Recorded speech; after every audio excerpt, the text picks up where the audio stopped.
right. Well, thank you very much, everyone, for joining us. Welcome to Walkthroughs of VR Look. With many of us still stuck home, Zoom taking over most of our social life, and the art world going digital. We crave to create a virtual ecosystem that keeps on feeding our creativity and frees us from tension and stress. So we thought of walkthroughs as the good answer to the current situation, and as we think it's really important now to stay connected, creative, and get inspired. You can watch the previous walkthroughs on our Facebook page or YouTube, as well as following us on social media. Our Facebook ID is SynthesisVR, or on Instagram at synthesis.gallery. Now, I would like to introduce this week's artist and curator, Claudia Hart and Christiane Paul. Claudia Hart is an artist and associate professor in the Department of Film, Video, New Media Animation at the School of the Art Institute of Chicago. Hart has been active as an artist, curator, and critic since 1988. She creates virtual representations that take the form of 3D imaginary integrated into photography, animated loops, and multi-channel animation installations. Christiane Paul is Chief Curator and Director of the Johnson Design Center at Parsons School of Design, and an Associate Professor in the School of Media Studies at the New School, and Adjunct Curator of New Media Arts at the Whitney Museum of American Art in New York City. Paul has written extensively on new media arts and lectured internationally on art and technology. And if you're not familiar with my unattractive face by now, I'm George Vitale. I'm an exhibition maker and artistic director based in Berlin. My projects evolves around the influence and role of technology on society through the lens of art and the eyes of the artist. In 2017, I founded Synthesis, which is a VR-based experimental art gallery located in Berlin. Synthesis is an immersive blend of technology and art displayed under one roof, showcasing cutting-edge experiences by new wave artists and visionaries through virtual reality. I would like now to provide you with a quick overview of the structure of the talk. Today's talk, we will start off with a walkthrough of Alice Unchained, which is the work today on display, today presented, and the interview between Claudia and Christiane. After that, I will ask a few questions to Claudia, and we will together see and talk about her latest video work on zoomology. By the end of the session, we will welcome and answer questions from the audience. As a reminder, feel free to leave your questions in the comment section on Facebook. I will check it regularly. And Claudia, I think we are all set for the start. Let's watch together the walkthrough with Christiane.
Hi, Claudia. Great to see you in your virtual world. So our backdrop here is the virtual environment of Alice Unchained XR. And before we dive into the specifics of the work and talk about it, could you tell us a bit about how we would encounter the piece as it is meant to be seen in an actual installation? Okay, so I imagine, for me, this piece is XR because part of it is about alternating realities and the difference in kinds of representation. So that happen in different times and with different constructions. So this piece is meant to be projected with a 3-channel projection in a square. So projected space, which is a more traditional perspective construction, but I'm doing 3D animation, which is somewhere between a photograph and Renaissance perspective. It uses both systems, so it's basically old-fashioned. So that surrounds us in a box, and then viewers can go into a square room, and in the center of the room would be a bench with a VR that you could put on. I also want there to be other people in the room. In other words, there'll be a certain number of viewers, because for me, VR is also a performative experience, meaning the viewers are watching another viewer in another space with a different quality, who are wearing a mask and wandering around and sort of groping and generally behaving in a pretty expressive way, because the space inside the VR is a dome. It's a spherical construction. So it's different. We have not, I'm sure we could find examples in history, but basically the VR construction is unfamiliar. So it's a spherical space that the viewer feels they're in the middle of. And because they're not adapted, there's a kind of experience of delight. So normally people grope, they exclaim ooh and ah, and that becomes part of the experience of the people not wearing the headset. So it's this duality that I'm interested in. Mm-hmm. I actually want to return to the whole idea of realities and performativity a little bit later. But before we get to that, Alice Unchained is part of a whole series of works that is loosely inspired by Alice in Wonderland and presents us with a very different fantasy world populated by peculiar creatures, one that explores digital representation. So what inspired you? What prompted this reimagination of Alice's Wonderland in a whole series of works? I think this required some speculation, thinking about this, because my interest in the Alice world, which is a kind of halfway world between a reasonable, rational world and the breakdown of reason into kind of madness. That was the premise of Alice. But my interest in that goes back to my first practice, even before I started working with technology. And I think it also explains a lot of what made me fall in love with these kind of virtual constructions, because I started working with these kind of mediums. At this point, I realize it's 23 years ago. So before that, I actually had a practice and showed for about 12 years or so. I mean, I'm pretty old. So come on. well, for someone working with these mediums. That's true. Yeah. So I was always interested, and I want to do a little bit of personal history there, which is that my father, the issue of madness and reason and unreason was part of my practice before I met a computer. And so my father was actually schizophrenic, sometimes diagnosed as many different forms of mental illness, all pretty serious. And as a kind of prophylactic, my mother sent me as a small child to psychotherapy because she was afraid I might catch it from him. And so I have a very unusual education, which means from the time I was a small child, I was in psychoanalysis. And this is sort of hardwired into my way of thinking, a kind of dual way of thinking in which one free associates, and then puts on your analytic hat and deconstructs it. So it's this kind of dialectic in my mind of consciousness, the model of consciousness of being a duality between reason and unreason, which sort of sounds like Alice. And so I think when I hit the computer, when I first met a computer and fell in love with the computer, it was also because I think I was able to carry through that subject-object relationship, except instead of being the Anawa-san, did that make me the object? No, yeah, or you're sort of... Yeah, right. The computer, the computer became my object. So they were the reasonable one. And my way of working with computers is to work intuitively, to hack existing structures and softwares, and to improvise with these very rational systems that don't lend themselves to that. So this kind of relationship between the unconscious, the improvised breaking of the system, and the hyper-rational system sort of carries through in my entire practice over those 23 years. And Alice was just another historical iteration of that. So that's how I got there. Yeah, so the connection between Alice in Wonderland as a vehicle is a very personal one in terms of what you just described. But then you also take it, I think, from the personal to a different kind of level, because within the work we find ourselves immersed into this labyrinthine structure, which is made of QR codes and icons and emojis and symbols. And it is beautiful and mesmerizing, but it also makes you feel uneasy. You know, you have referred to the aesthetics as casino capitalism. Can you talk about the inspiration for the aesthetics and composition of this capitalist wonderland you're taking us into? All right, so that's also personal, but not that personal. So for 7 years, I actually had a studio on Times Square.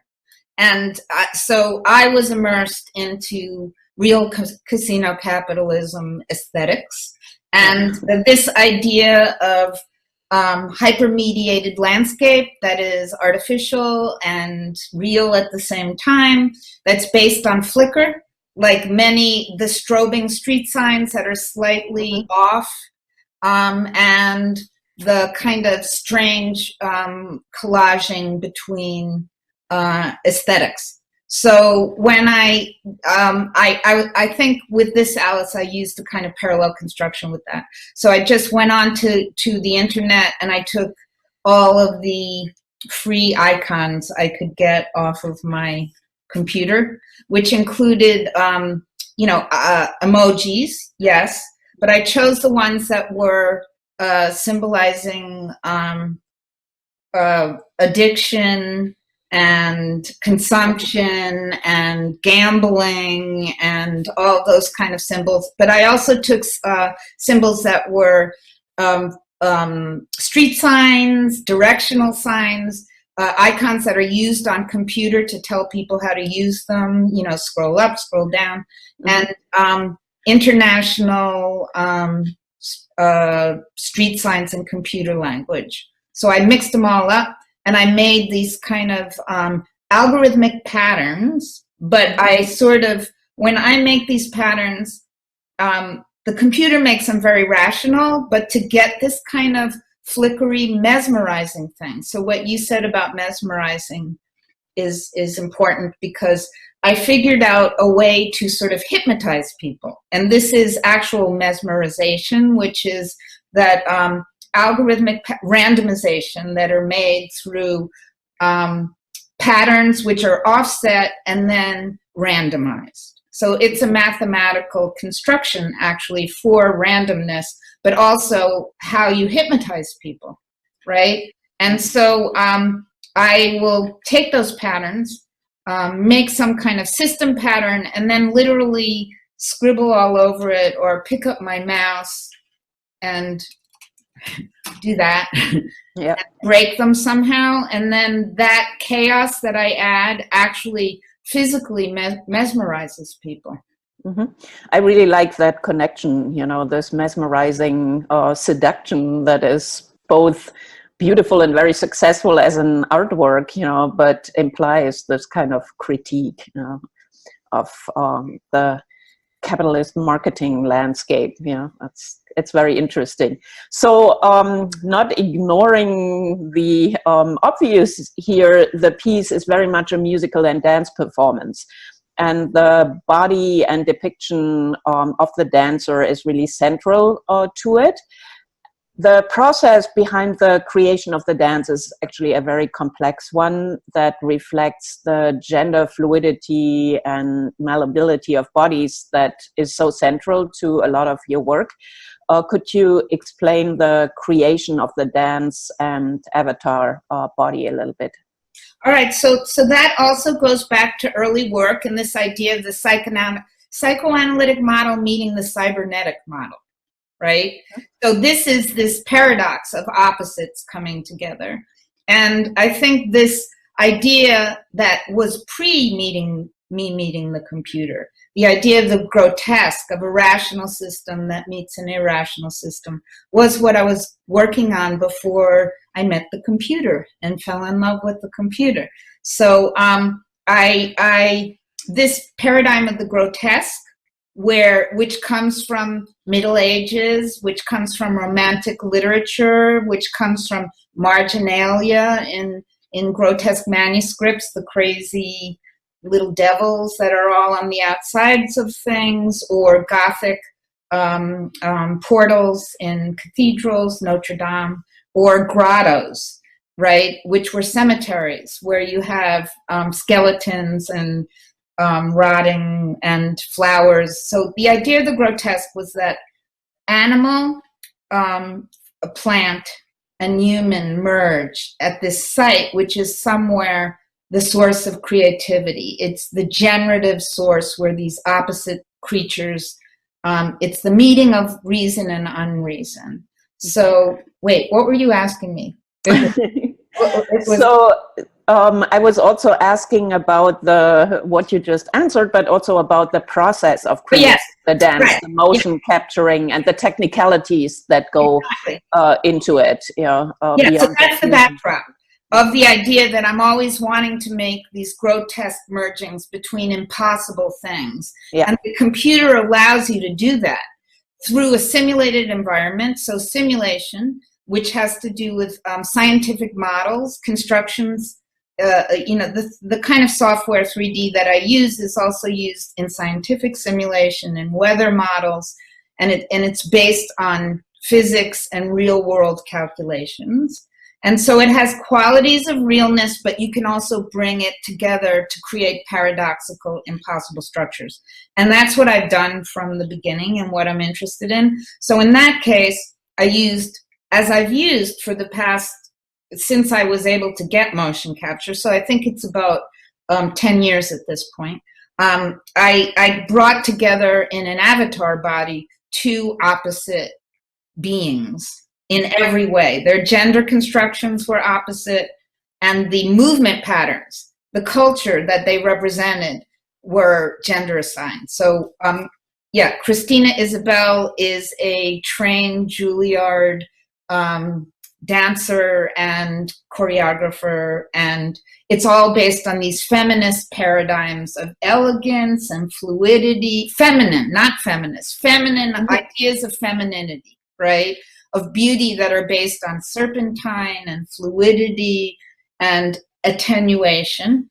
And then I worked with her to develop a language that was based on the music that also, although she didn't listen to the music when she composed it, but we knew it was heading towards that music. Yeah. And I also worked with my trainer, Isaías Velasquez, who is a wrestler, a professional wrestler. Mm-hmm. And he, so that language, which is about collision, squat, impact, and hypermasculinist right? Extremely defined kind of hypermasculinist language. And I tried to move them both to meet in the middle, and directed them both so that they would meet in the middle. And then I brought them together in a single avatar body, which was actually a scan of Christina.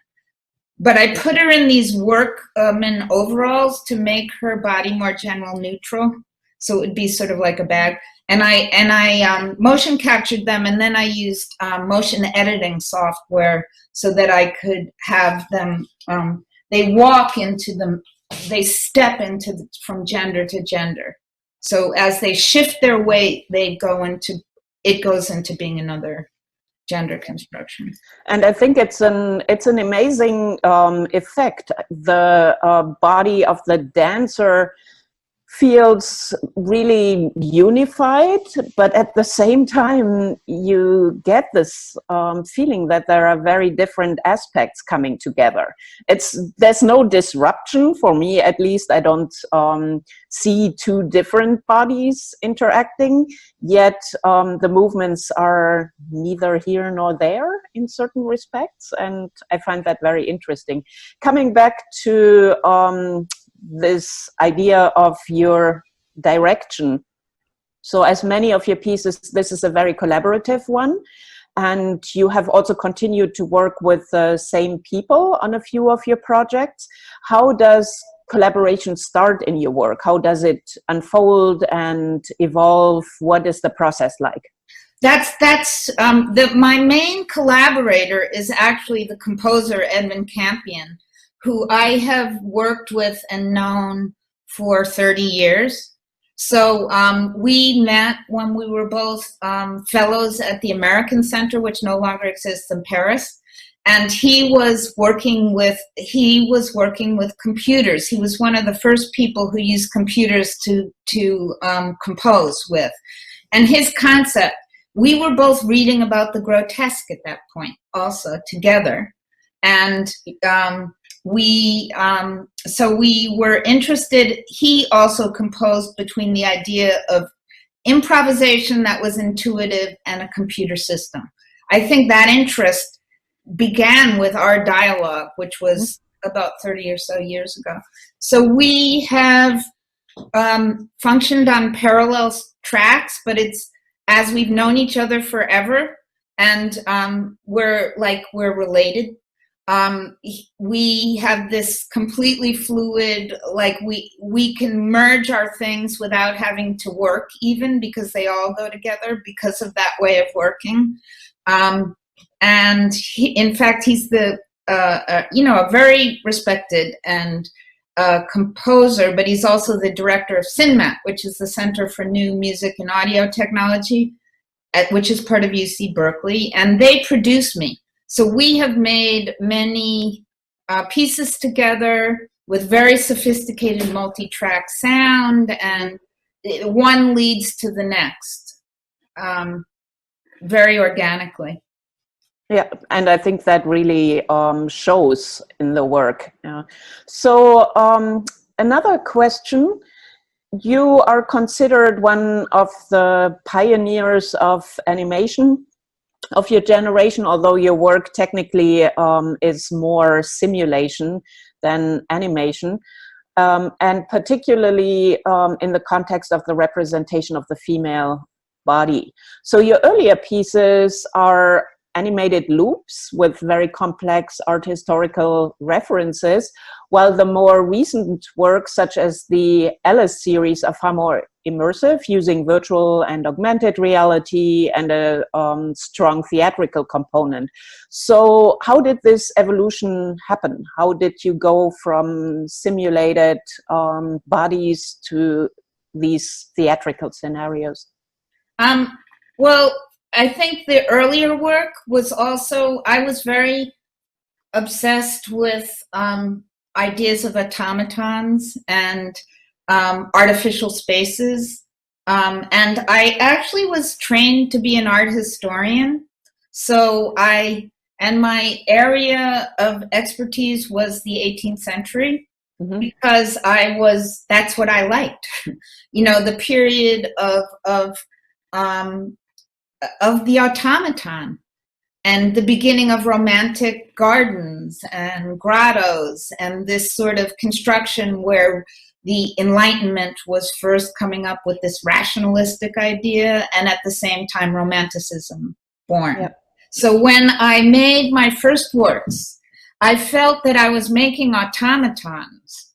The idea that you were walking into a painting that had systems attached to it, and how I might disrupt those systems. So it's like something, what's wrong with this picture idea?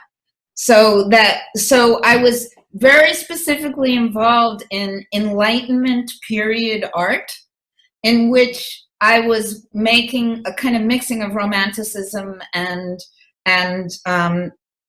classicism, or the Enlightenment rationalism, which falls into a kind of weird, romantic, grotesque, what's wrong with this thing? Yeah. So as I worked with these things, technology evolved with me.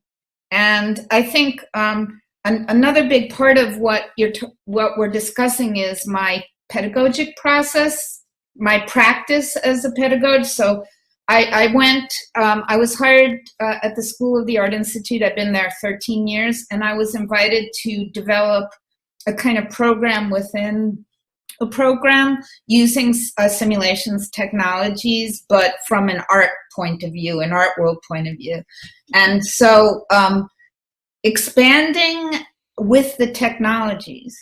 And then also, I've been very privileged to, I think it was one of the first pedagogic projects that were not in an engineering school. I taught actually previously, before I went to the Art Institute, in engineering schools. That was the only place where the technology I worked with could exist. When I came to the Art Institute, it was sort of a party that I could bring it back into art. And I totally radicalized and changed the pedagogic structures, the way this stuff was taught. And I turned each of my classes was a kind of proposition for a practice, a medium, right? So there was virtual installation, and there was atmospheric animation was supposed to be land art using gases and vapors. So number one, I was always in dialogue with my students, because my proposition when I met them was, when they emerged, was, I'm proposing these classes as practices. I have no idea what they are, those practices. Nobody's done this. You do it. You figure it out. And in each of the classes, I mean, my students are people you know and who show around a lot and are important contributors to this whole context that we're in. And so this idea that I went with them, and as they aged, they taught me as I taught them. And then also I'm responsible for new technologies in my teaching practice. So as things were invented, I did them.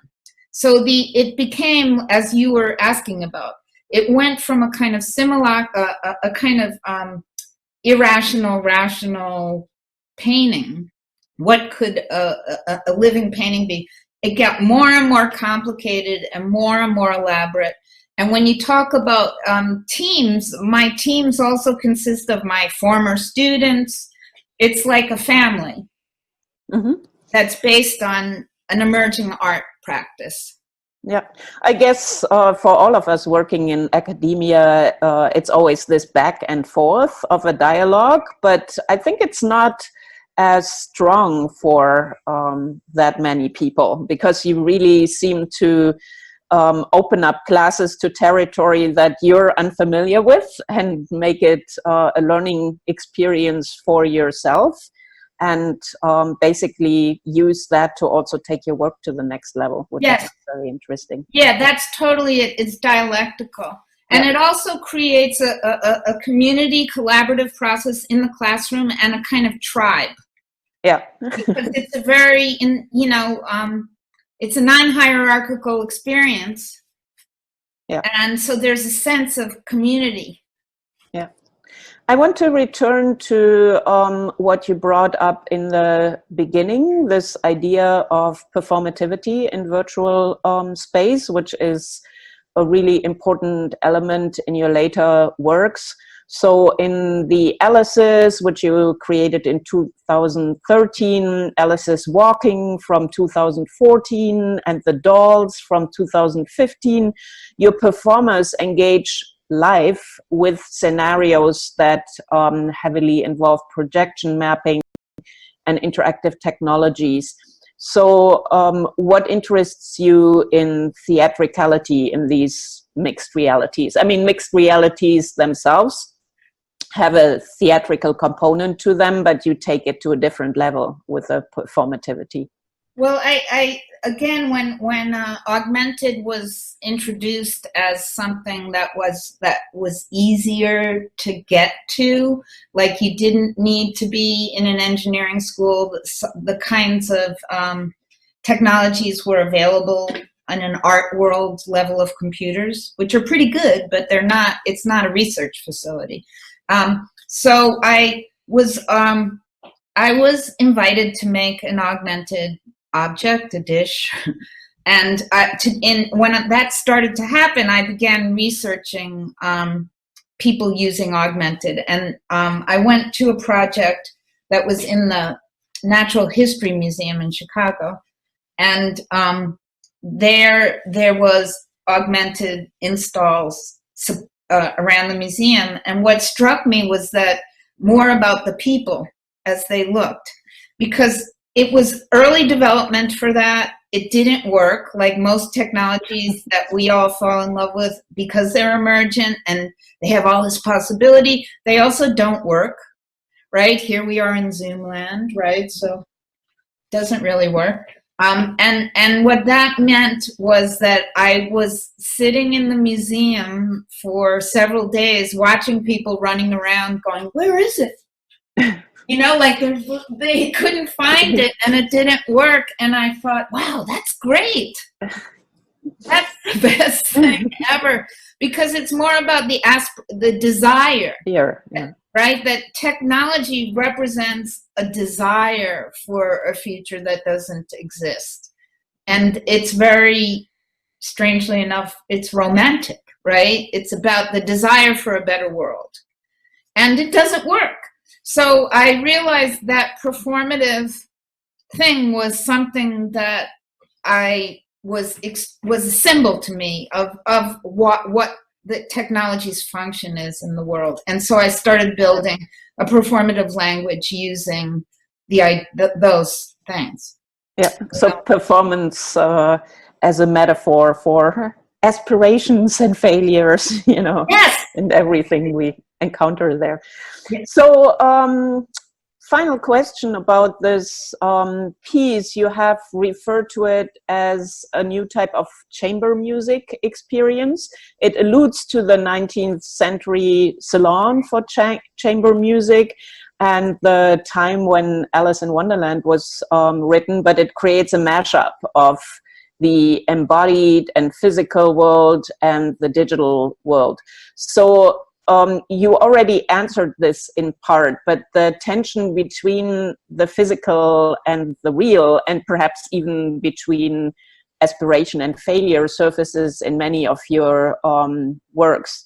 So this fusion of experiences and spaces is really central to it. And could you sum up again what created that interest, you know, this interest in this fusion? Because it's a space of creativity and emergence, like what I was talking about with the grotesque, is that it's emergence itself that I think is my subject matter. Yeah. It's like, and on a practical level, I'm funded by Berkeley to develop virtual chambers for chamber music using in the Unity software. At a certain point several years ago, there were the ability to have 13 tracks of music. So the idea of developing an audio system where people could go to live music that could be telecast and happening in real time is part of the research. So Ed and I have been working on that and so a series of these projects with working with different musicians that are part of the Berkeley CinMat community, and composing environments for them and experimenting with that is like part of the ongoing process for generating these things. Great.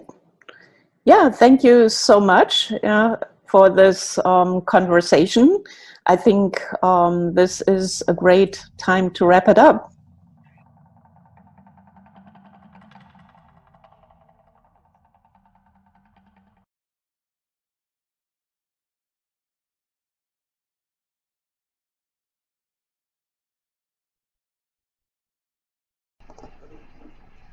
All right.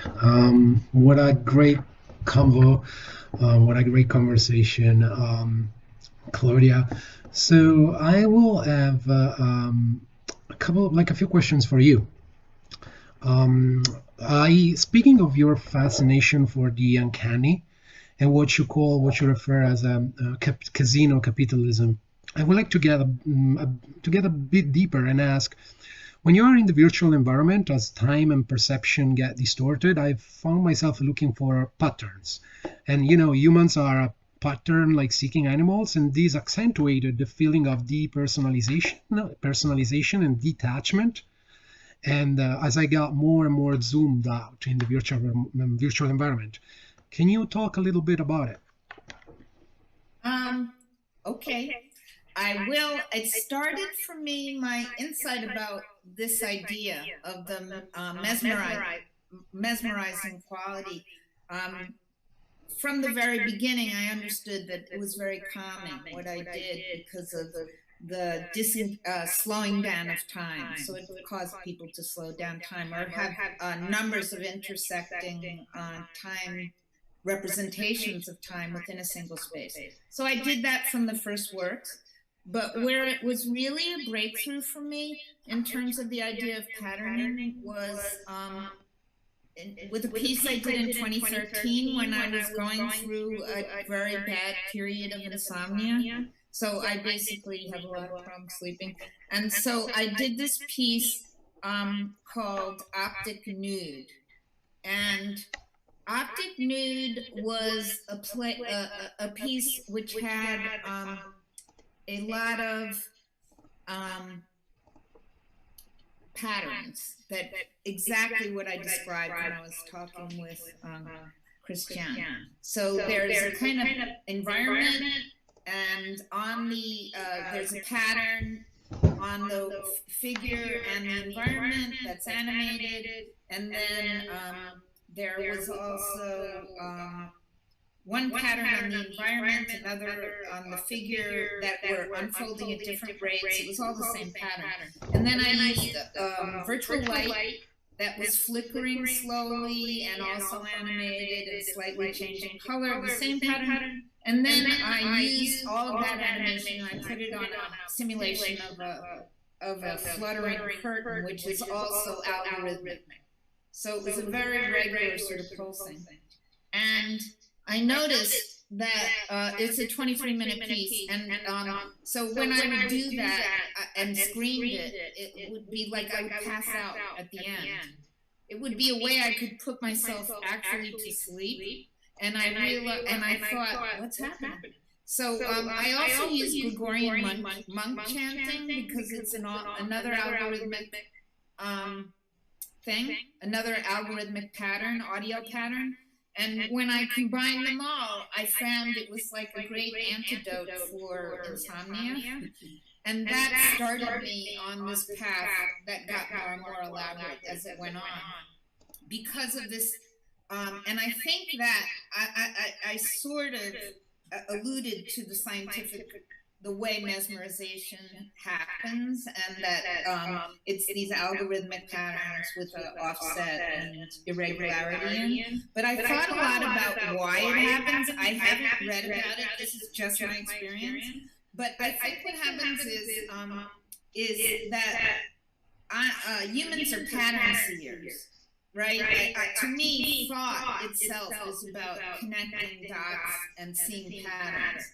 So analytic thought is about zooming back, depersonalizing, stepping back, right? And now I'm disappearing in a detached way, and so that's where so you can be in a chaotic environment and you then depersonalize and step back. So the same thing happens when you make these complex overlapping patterns. You, as a pattern seeing animal, or me, we then detach, right? And that act of detachment puts us in a very calm state. If we're not mesmerized, it's the depersonalization, the stepping back to see the pattern or to try to understand it, which is just like an opiate. I mean, I'm a very hyperactive person, and so basically doing this keeps me from, like spinning off into infinity. You mentioned in the exchange with Christiane Paul that you're interested not only in the person with the headset on and her related experience, but also in those who are watching the same person from the outside. This reinforces the feeling, the process of being observed while observing. You refer to it as the performative side of VR, the duality of VR. Do you create your AR VR work with that in mind and make some adjustment, or it's something that you leave to spontaneity, like randomness, spontaneity? Well, I mean, I'm an improviser with technology. That's maybe the meaning of my work and also how I make it. So, and then the idea of like stretching it to the point where it breaks. And what I talked about with Christiane, that it's about technology is about the hope for a better world, and it doesn't work. So there's something very beautiful about the failures that happen when people try to use emergent technologies because it never works. It's very poetic, or it breaks. It sort of works. And then there's always a kind of frustration that happens. And this is true in all of them, as I've now been working in terms of virtuality, as for a long enough period that every time a new thing emerges, there's always the same thing. There's this excitement and this belief that it's going to change the world and make it better. And then it doesn't. And then it doesn't. It just makes other problems. It solves a few. So this is like a Greek tragedy, that it is actually a Greek tragedy. So that theme is, I mean, we're living through one right now. That's why we're sitting here inside and zooming, right? So that's the basis of drama. The failure and the aspirations. And so getting people to work with the technologies as they fail and improvise with them and then performing them is a classical theme, dramatic theme. You entered the world of technology when there were only a few practitioners interested in exploring the uncharted territory of 3D simulations, for instance. The environment was male dominated and misogynist. As you stood up against it, I wanted to ask if your approach to technologies has changed at all. You mean from the beginning? Oh yeah, absolutely. I mean, basically, my first works were acts of resistance. Like I'm not so much using naked women bodies. When I first started doing this, you have to understand that it was a totally homosocial world. It was like people who were engineers emerging from earlier training in the military. It was, the worst possible kind of culture if you were a woman.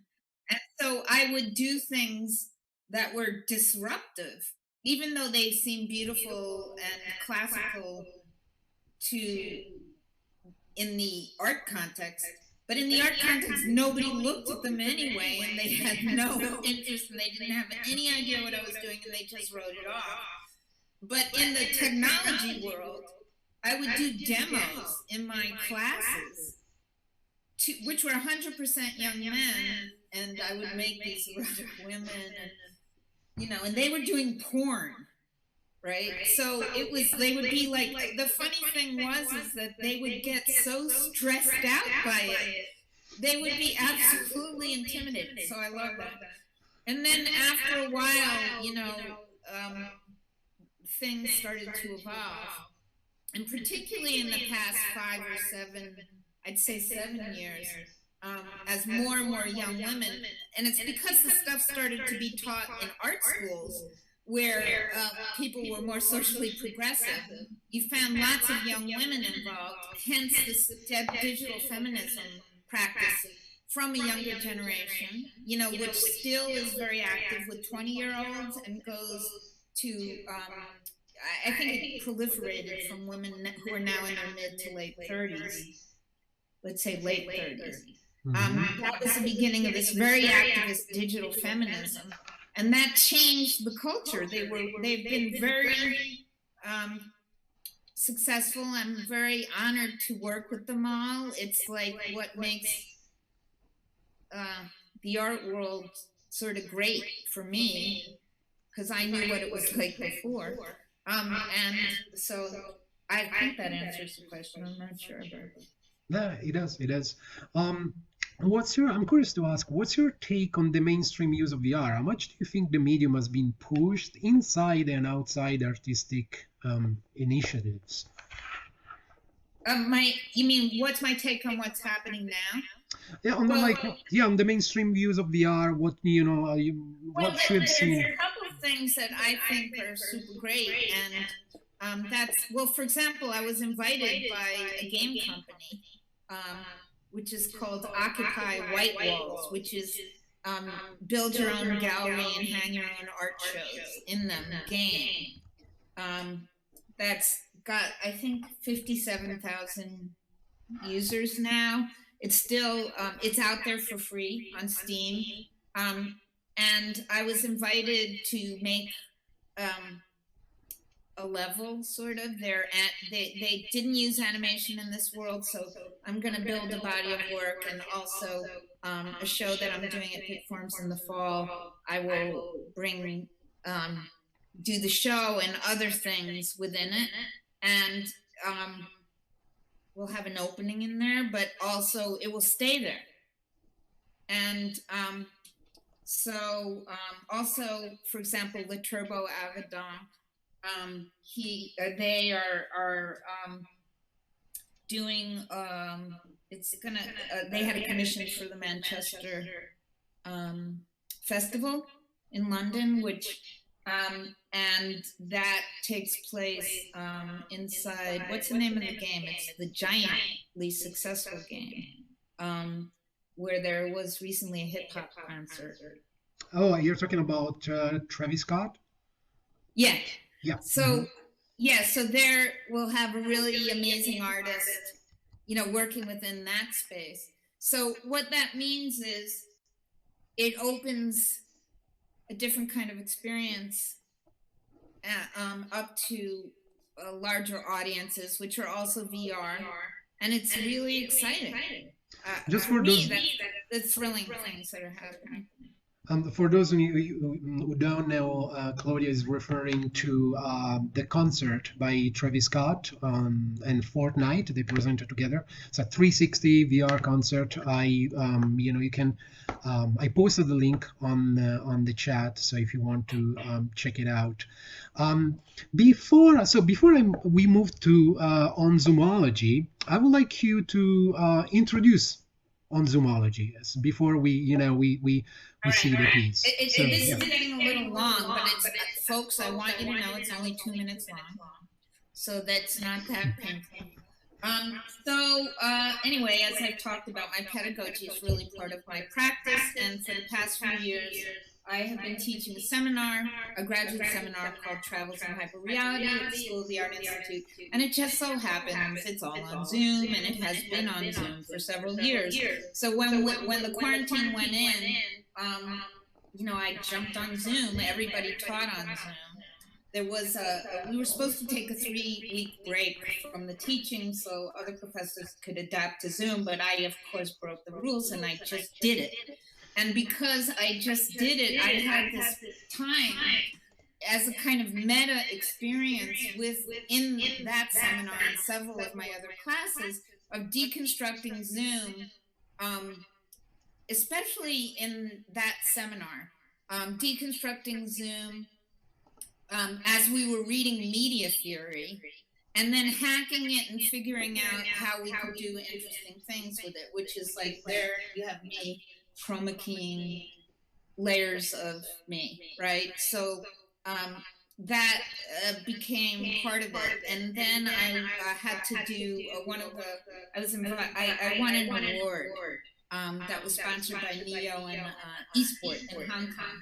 And the award ceremony was canceled, and so I thought, oh, I'm going all this stuff we've been doing on Zoom. I was teaching like this, and my students also developed whatever, like Mr. Potato Head for earlier versions of Zoom. You could stream Snapchat filters and build your own Snapchat filters. So, you would have, and we'd all be talking theory and just sitting around in our grid of 12 people. And it was very effective. Both as teaching, it's very engaging, and so these things hatched out of that, where I was sort of performing this. Oh, when I had to accept the award, the character popped out, because in my earlier work I was a performer, like 25 years ago or whatever. All right, so let's watch On Zoomology, on Baudrillard by Claudia. On Zoomology, 23rd of May, Day 74, COVID-19 quarantine. Greetings from inside the telecommunications dome. This is Claudia Hart. Today, Zoomology considers the essay Simulacra and Simulation by the French sociologist Jean Baudrillard, dating from the year 1981. Baudrillard historicized the history of representation into 3 successive orders. Number 1, the Renaissance, the age of the counterfeit, of the automaton, of constructed perspective. The representation is recognized as illusory. Number 2, modernism and the age of industrial production. The second order, that of photography. Photography is thought of as masking an underlying reality by imitating it. Its premise is of an image gate into a material world filled with authentic things possessing ethical superiority. Number 3, the third order, the digital age of the simulacrum, the age of the internet, of branding, of hypermediation. A man of the second order, Baudrillard negatively interpreted the third as empty and nihilist. Instead, zoomology proposes a generative idea of life in death. Negatively interpreted the third as empty and nihilist. Instead, zoomology proposes.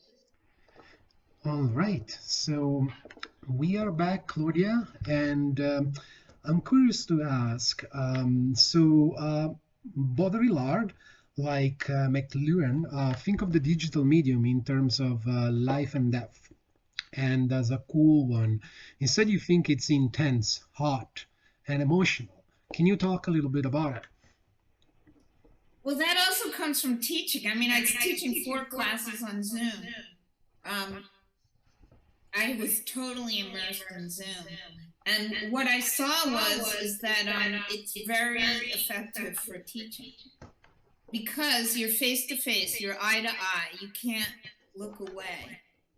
You can't sit in the back of the classroom and stare at your phone, for example. And I think it's that eye contact, you know, that you're really face to face. It's incredibly intense and exhausting. We all know that by now. And so that also interested me, that the whole, even though I'm using a lot of the same strategies as I use in the 3D animated work, meaning there's like offset systems and offset audio. So it's sort of fascinating because of that. I'm definitely, what ends up happening, I try to make it funny. You know, I'm playing a character which is a sort of combination between a college professor and a computer robot and some kind of, you know, serial killer or something. You know, seems friendly on the surface, but weird. And then, so I'm intentionally not using it to be calming, but to have, but it is still fascinating. So wait, what were you asking me? Oh, about the hot medium. So that basically comes from how much time I've had to spend in Zoom. And I found it for some students that had, you know, that had difficulty in learning in the real world. They responded amazingly to this. There were such fantastic exchanges. And going back to what I talked about, it's like psychoanalysis where there's a nice distance through the screen, you know, but at the same time it's real and live, so people can be themselves, because it's sort of, you know, it's like when you're in therapy, you just let it go because you're lying on a couch looking up. So you're not lying on a couch looking, but you're sitting next to the person. So here you're sort of staring at them, but it's through a screen, but it's immediate. And as far as student responses and pedagogical effectiveness, also for people who sometimes had problems in classrooms, it was very moving. A very profound experience, this quarantine, which, thank God, I'm not teaching anymore for the moment, because it's very tiring, because it's more extreme than somehow real experience for some reason. I mean, not for some reason, for the reasons I'm explaining. Mm-hmm. So, before I ask you the last question on zoology, I would like to remind those who are watching us to, you know, if you want to leave some questions, please do so, because we'll take questions like soon in the next 2 or 3 minutes. Claudia, I wanted to ask you, so let's move on and discuss how you actually make on zoomology. We talked about it, and you know, I know you offset the vocal and overlap 3 different recordings. Could you just walk us through it and explain it to us? Well, I do one. The first level is just the fly through. In this case, for that one, for the Baudrillard one, I actually used the fly through, right? Because I just did it a week ago. So the first level is actually the fly through, and then I put that behind me, and then I use my, you know, in Zoom you have the virtual back. I record it, and I have a script that I very carefully do, and write and rewrite. And so, I mean, I actually really love doing that part. It's like, you know, Baudrillard well, not really Baudrillard for idiots. It gives me, it's a challenge. I have to say what the meaning of the work is in 2 sentences, and then usually I correct it, like what I don't agree with. So it allows me to be in direct contact with all these theorists who, you know, I went to a couple of fancy schools, and theory was imposed on me, and I was always the one that was like, yeah, bullshit. I mean, I had to read Baudrillard when I was in graduate school. So in any case, it allows me to have this dialectic with the theorists, and then the challenge is fit in 2 minutes So, and make it clear. So that's sort of, I really like doing that. And then I feed it back several times. So I then record it. Then I take the recorded one, put it as another virtual background, and then I have to find, I chroma key, use the chroma key function within Zoom, and I test the chroma key and where I'm going to stand, so it reads through in an interesting way, and relight it, and then I listen to the first audio while I'm doing the next audio. Although I don't record it, but I am listening to it, right? And then I end up, and then I take it all back into, when I finally end up with, I do that, like feed it back like 3 or 4 times. Okay. Then I just remix the sound, and I use, in order to create more displacement, I use the various functions like reverb and chorus and, you know, things that echo, everything, so that I have this doubling and redoubling in terms of the feedback of patterns, which you know, is the basis of how I work. Okay, last question from me before we wrap it up. You have, you have like Baudrillard, McLuhan have been like, subject of your own zoology. Who is next? Wait, I have here it is. Oh, I hope it's not, I'm not sure if my screen is backwards or not, but is it backwards? Nope. Remediation. Okay, let me enlarge, make the screen a little bigger. Here it is. Yeah, so now people can read. Is it backwards? No, it's completely fine. It's fine. So Remediation. anyway, this book was recommended to me by the curator and media historian Tina Rivers Ryan, and this is going to be the one because I think I agree with them. I can't believe it, but we'll see.